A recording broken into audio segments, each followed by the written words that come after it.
ایک بار پھر سے اقرار الحسن مشکل وقت سے گزر رہے ہیں، یا یوں کہیے کہ اقرار کا آج کل مشکل ٹائم چل رہا ہے، جب ایک طرف ان کو مافیاز کی جانب سے دھمکیوں کا سامنا ہے تو دوسری طرف ایک پولیس آفیسر کی طرف سے ان کو تشدد سہنا پڑا ہے۔ مگر یہ پہلی بار نہیں ہے کہ اقرار کو مشکل ٹائم کا سامنا کرنا پڑ رہا ہے۔ اس سے پہلے بھی کبھی ان کی ویڈیوز لیک کر کے انہیں اسکینڈل میں ملوث کیا گیا، تو کبھی صوبائی اسمبلی کی عمارت میں اسلحے سمیت گھسنے پر انہیں تنقید سہنا پڑی، کبھی ان سے ان کی آمدنی کا حساب مانگا گیا تو کبھی ان کی دوسری شادی ہدف تنقید بنی۔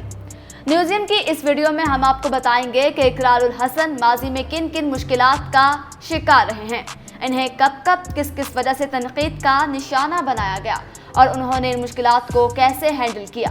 لیکن آگے بڑھنے سے پہلے اگر ابھی تک آپ نے نیوزیم کو سبسکرائب نہیں کیا تو ابھی کر لیں تاکہ ہماری ویڈیوز آپ کو لگاتار ملتی رہیں۔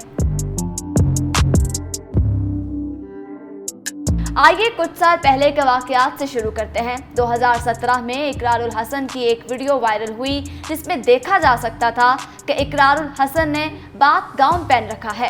اس ویڈیو کے ذریعے اقرار الحسن پر الزام لگایا گیا کہ یہ برہنہ ہیں اور دبئی کے ایک ہوٹل میں کسی لڑکی کے ساتھ ٹھہرے ہوئے ہیں، جس کے بعد اقرار الحسن نے ایک ویڈیو میں اپنا موقف دیتے ہوئے کہا، میں ہوٹل میں اپنے دوستوں کے ساتھ موجود تھا اور میں برہنہ حالت میں نہیں تھا، گاؤن کھلا ہوا تھا لیکن میں نے ایک زیر جامہ پہن رکھا تھا۔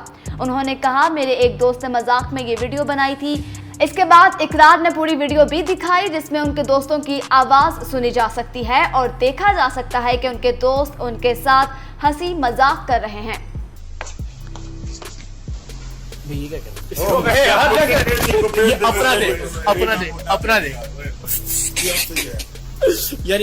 اس ویڈیو کے آنے کے بعد طوفان تھم تو گیا، لیکن اس سے پہلے اقرار الحسن بہت دن تنقید کی زد میں رہے اور اپنے فینز اور فیملی کا پریشر ہینڈل کرتے رہے۔ 2017 میں ہی اقرار الحسن ایک بار پھر شدید تنقید کی زد میں آ گئے جب وہ سندھ اسمبلی کی ناقص سیکیورٹی دکھانے کے لیے اسمبلی کے اندر پستول لے کر گھس گئے۔ عین اس وقت جب اسمبلی کا اجلاس جاری تھا وہ مہمانوں کی گیلری سے اٹھ کر اسمبلی کے فلور پر آ گئے اور اسپیکر صاحب سے کہا، ہم سب کی زندگی خطرے میں ہے کیونکہ یہاں کی سیکیورٹی ناقص ہے، کوئی بھی شخص اسلحہ لے کر اسمبلی میں داخل ہو سکتا ہے۔ اس کے ساتھ ہی انہوں نے اپنے نمائندے سے پستول لے کر اسمبلی میں جمع کروا دی۔ اس حرکت پر اقرار الحسن کو گرفتار کر لیا گیا اور کہا گیا یہ سب صرف اور صرف شہرت حاصل کرنے کے لیے کیا گیا ہے۔ اقرار الحسن نے ضمانت ملنے کے بعد کہا کہ سرعام پروگرام کا فارمیٹ ایسا ہی ہے۔ انہوں نے کہا یہ آئیڈیا میرے اسسٹنٹ ڈائریکٹر کی طرف سے آیا، مجھے بتایا گیا بغیر چیکنگ کے لوگ اندر داخل ہو سکتے ہیں۔ اقرار الحسن نے اپنے ایک نمائندے کو اسمبلی بھیجا جس نے 15-20 دن میں اسمبلی کے گارڈز کے ساتھ دوستی کر لی۔ پھر جس روز اقرار الحسن کا وہ نمائندہ پستول لے کر اسمبلی میں داخل ہوا اسے کسی نے چیک نہ کیا۔ اقرار الحسن پر تنقید ہوئی کہ اس نے گارڈز کو اپنے صحافی ہونے کا تعارف کروا کر اپنے ساتھ ایک بندہ داخل کروایا اور گارڈز نے بھی صحافی ہونے کی وجہ سے جانے دیا، جبکہ اقرار کا کہنا تھا کہ ان کا ساتھی ان سے 25 منٹ پہلے اسمبلی میں داخل ہو چکا تھا۔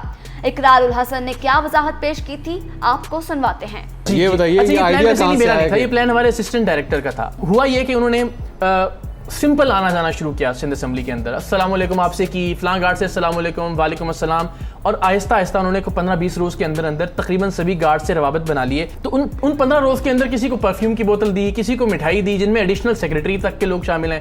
میں اپنے نمائندے سے پسٹل لے رہا ہوں اور پسٹل لینے کے بعد اسپیکر صاحب کو جو میں پہلے ہاتھ کھڑا کر کے کہہ چکا تھا کہ جی آپ کی زندگیاں خطرے میں، یہاں ویپن آ سکتا ہے بڑی آسانی سے، انہوں نے اپنا ایک نمائندہ بھجوایا اور وہ ویپن میں نے خود نکال کے اسی فوٹیج اسی ویڈیو کے اندر وہ نظر آ رہا ہے، وہ اس نمائندے کے حوالے کیا کہ آپ جا کے اسپیکر صاحب کو، اور کہا یہ جا رہا ہے کہ دھر لیا گیا، ہمیں پکڑ لیا گیا۔